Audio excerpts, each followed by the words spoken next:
Driven, hardworking, and a desire to get the job done right. These are the qualities of a great salesperson and business leader. And if you ever wanted to meet one of Dubuque's finest, you'd look no further than Mike Faley. Born in 1938 in Placid, Iowa, Mike was the oldest of 5 children, and from his earliest days, he learned the value of going the extra mile at work, especially from his father as he plowed snow for the county.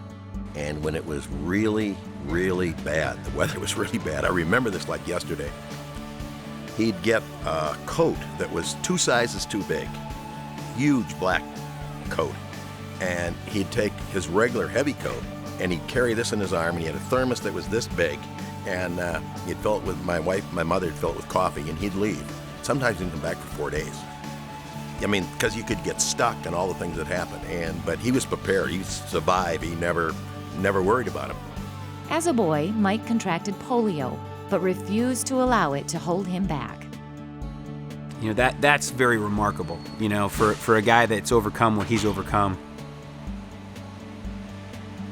There's a lot there. Mike attended St. Columkille's Elementary and High School, and then went on to Loras College. After 1 year, I was asked to leave because I was not applying myself according to their standards. So Mike began his business career in downtown Dubuque at Rainbow Tire, developing his salesmanship and commitment to customer care under Jack O'Neill. We always get it that this lady or this guy comes in to buy 4 tires. And when they left, they didn't know what color they were, what tires they were, but they knew that Jack O'Neill sold them what they needed, what they wanted at a fair price. That's what brought them. In 1961, Mike married Sharon Schmidt. He would call it the single greatest decision of his entire life. After 4 years at Rainbow, Mike took his leap into ownership, creating Faley TBA, later to become IWI. He was a one-man show and spent much of his time on the road loading up his vehicle daily and selling auto parts to local service stations and garages. He worked long hours and his sales took off. If you make it fun, you can be successful. So when I left in the morning, I had $25 to change in my pocket. And I'd go into the first place and I'd sell them maybe just 10 muffler clamps, you know. And the next guy might sell a box of valve stems, the next guy, and you kept selling this stuff. So at the end of the day, when I came home, if I had $200 in my pocket, my wife got 10% of it, 20. She had to run the house. And for the first 5 years we were in business, that's how it went. At home, Mike and Sharon had also decided to start a family. Tim came first, and shortly after came Tammy, Todd, and TJ. It didn't take long for the family to become an integral part of the growing business.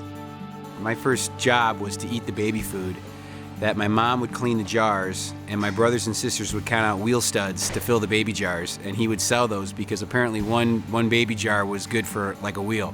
We used to do it around the kitchen table. And anyway, the kids to this day sometimes, oh yeah, Dad, you made me count tire studs, you know. So anyway, that's part of the customer service. You got to give your customers what they want, and you got to give it to them in a timely manner, fair price. And I enjoy doing that. I really enjoy doing that. Dad would never say never. He would always try to figure out some way to get the job done, because he always had 4 kids at home he had to feed.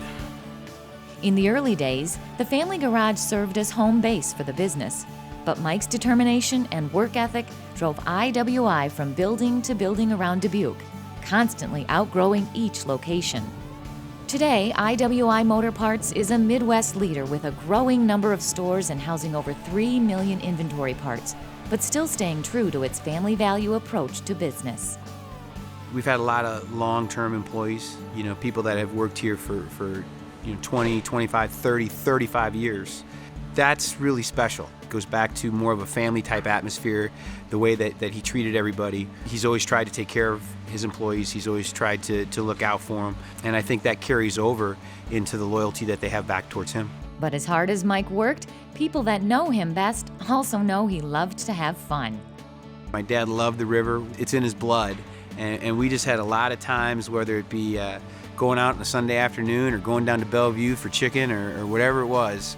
We always had a lot of good family time out in the river, absolutely. And giving back to the Jaycees, Mercy Hospital, St. Columkills, Hillcrest, and Dubuque's celebrated riverfront have been signature values for the Faleys. Mike was one of those rare citizen advocates who came forward and said, you know, a river is a city's front door.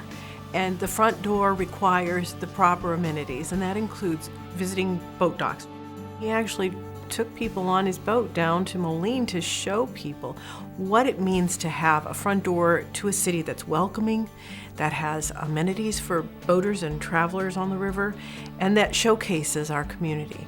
So that work with Mike was just very inspiring. Mike was there the first year putting lights up in the park. He's a very driven person, and he used that drive to make Reflections in the Park successful. So Reflections in the Park has raised over $1.25 million for our services at Hillcrest.